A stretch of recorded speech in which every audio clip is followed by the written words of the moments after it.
सो जून 26 में CS executive का exam है और अब बचे हैं सिर्फ और सिर्फ 4 मंथ्स, यानी कि फेब, मार्च, अप्रैल एंड मई। इस 4 मंथ्स में क्या स्ट्रैटेजी होनी चाहिए, क्या स्टडी रूटीन होना चाहिए, किस तरह से पढ़े so that CS executive June 26 में पक्का पक्का क्लियर हो जाए। तो आज मैं आपकी दोस्त, आपकी मेंटोर एंड आपकी एजुकेटर सीएस मेहंदी तोशनीवाल आपको 4 मंथ्स का स्टडी रूटीन बताने वाली हूँ, जिस तरह से तुम पढ़कर क्लियरली सीएस एग्जीक्यूटिव क्लियर हो सकते हो। I am going to provide you a road map और उस रोड मैप को पकड़कर तुम कंसिस्टेंटली अगर पढ़ लिए तो क्लियर हो सकते हो। तो सबसे पहले आगे बढ़ने से पहले हमारे दिमाग में ना क्लैरिटी होनी चाहिए। क्लैरिटी किस चीज को लेकर होनी चाहिए कि हमें कितने ग्रुप्स देने हैं, एक ग्रुप देना है या 2 ग्रुप देना है। अगर सिंगल ग्रुप देना है तो कौन सा ग्रुप देना है, इधर मॉड्यूल 1 और module 2। See it is the high time to decide my नादान परंदो कि तुम कौन सा ग्रुप देना चाहते हो, वरना क्या होगा, हम पढ़ते रहेंगे बट एंड तक तुम्हारे दिमाग में कंफ्यूजन रहेगा कौन से ग्रुप की पढ़ाई करोगे। सो इसीलिए you have to decide now module 1 और मॉड्यूल 2 दोनों देना है या सिंगल देना है। सेकेंड इंपॉर्टेंट क्वेश्चन आता है कहाँ से पढ़ना है, सेल्फ स्टडी करे या किधर से पढ़े। तो यू हैव टू डिसाइड आपको कहाँ से क्लासेस लेनी है, कौन सी क्लासेस लेनी है। Once you have decided this, अभी आपको सिलेबस कंप्लीट करना है। तो ये ध्यान रखना है कि सिलेबस उन क्लासेस में कब तक कंप्लीट हो जाता है। सिलेबस यानी कि यहाँ पर मैं बात कर रही हूँ लेक्चर्स कब तक कंप्लीट हो जाते हैं, सो दैट आपके पास सफिशिएंट टाइम रहेगा सेल्फ स्टडी का।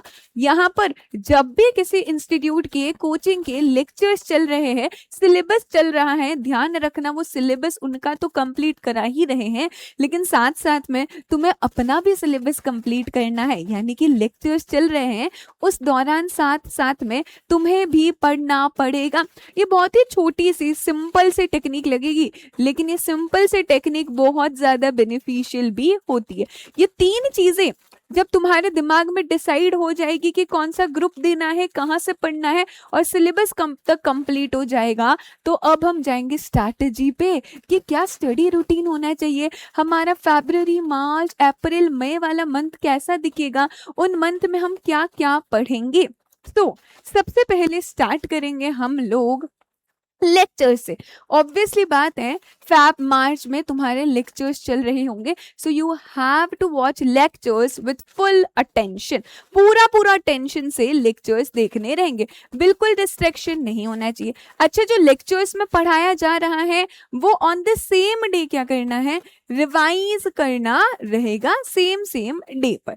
मेक श्योर जो तुम लेक्चर्स देख रहे हो उसमें किसी भी तरह का बैकलॉग क्रिएट ना हो। ये सबसे बड़ा ब्लंडर है जो हमारे स्टूडेंट्स करते हैं।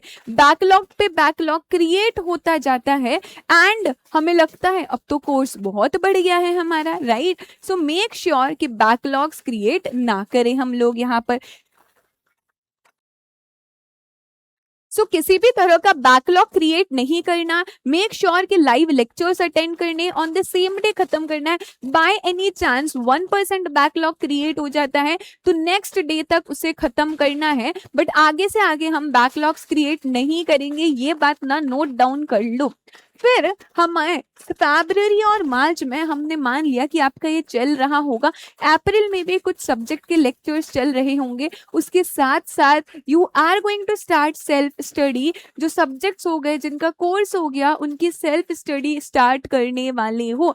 अभी इसमें एक और चीज हम कर सकते हैं, वन शॉट देख सकते हैं। One shot are the revisionary lectures for all the chapters. हो सकता है बहुत पहले तुमने पढ़ा है, तो वन शॉट देखने से वो कॉन्सेप्ट फिर से दिमाग में चला जाएगा एंड इसके साथ साथ हम जब रिवाइज करेंगे तो ज्यादा अच्छे से दिमाग में जाएगा। अभी हम सेल्फ स्टडी कर रहे हैं यानी कि रिवाइज कर रहे हैं। Now it is the time कि पास्ट ईयर क्वेश्चंस भी सॉल्व किया जाए। तो जब सेल्फ स्टडी हो रही होगी, सेल्फ स्टडी के साथ साथ PYQs सॉल्व करेंगे so that you will have a idea कि जो तुम पढ़ रहे हो वो तुम सॉल्व कर पा रहे हो। एग्जाम में उस चैप्टर से क्वेश्चंस आते हैं तो किस तरह से आते हैं, पेपर पैटर्न पता चलेगा, टाइप ऑफ क्वेश्चंस पता चलेंगे एंड साथ ही में राइटिंग प्रैक्टिस भी होगी। नॉट ओनली दैट, एक होता है हम आंसर राइटिंग कर रहे हैं खुद से, एक होता है हम टेस्ट अटेम्प्ट कर रहे हैं। तो जब टेस्ट अटेम्प्ट करेंगे, चाहे वो चैप्टर वाइज हो, कुछ कंबाइंड चैप्टर का होगा, तो तुम्हें पता चलेगा कि तुम कितने गहरे पानी में हो। तुम्हारे टेस्ट चेक होंगे यहाँ पर, तो तुम्हारी प्रिपरेशन भी अकॉर्डिंगली ही होगी। और टेस्ट सुन के लगता है कि एग्जाम है, उस अकॉर्डिंग पढ़ना है। तो पहले से ही ट्राई करो बहुत सारे टेस्ट देने का, chapter wise, unit wise, part wise, तो उससे पता चल जाएगा कि हम किधर स्टैंड करते हैं। लास्ट के मंथ में यानी कि मई में हमारा सेल्फ स्टडी तो होगा ही, लेकिन साथ ही साथ पूरा मॉक टेस्ट पेपर सॉल्व करना है। पूरा mock test paper just like your exam, 3 hours का एग्जाम होता है ना, 3 आवर का एग्जाम रहेगा पूरा। यहाँ पर 15 मिनट्स रीडिंग के लिए तुम्हें मिलेगा। उस तरह से पूरा पेपर सॉल्व करना है।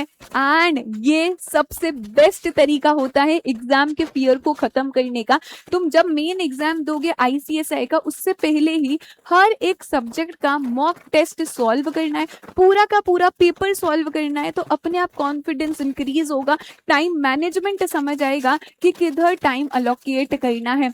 ये तो हुई हमारी सारी स्ट्रैटेजी। लेकिन ये स्ट्रैटेजी तभी काम करेगी जब मेरे नादान परिंदे कंसिस्टेंसी के साथ पढ़ेंगे, डेडिकेशन के साथ पढ़ेंगे और डिस्ट्रैक्शन से दूर रहोगे। सी, पता सबको होता है कि हमें ये करना है, but the point here is करता कोई कोई है।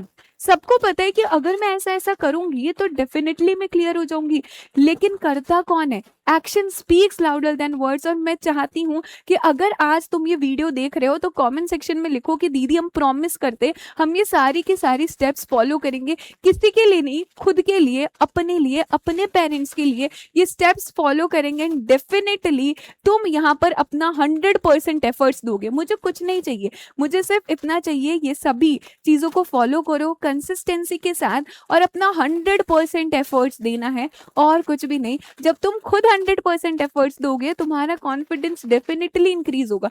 तुम्हें समझ आ जाएगा कि ये एग्जाम तुम क्लियर कर सकते हो। It's all in the mind. ये सभी ना तुम्हारे दिमाग का खेल है, माइंडसेट का खेल है। अगर माइंडसेट सही कर लिया, स्ट्रेटेजी सही पकड़ ली और कंसिस्टेंसी के साथ ये 4 महीने तुमने पढ़ लिए ना, no one can stop you from clearing this CS executive June 26। और मुझे पता है अगर तुम इस कोर्स में आए हो तो तुम अपनी जी जान लगा दोगे।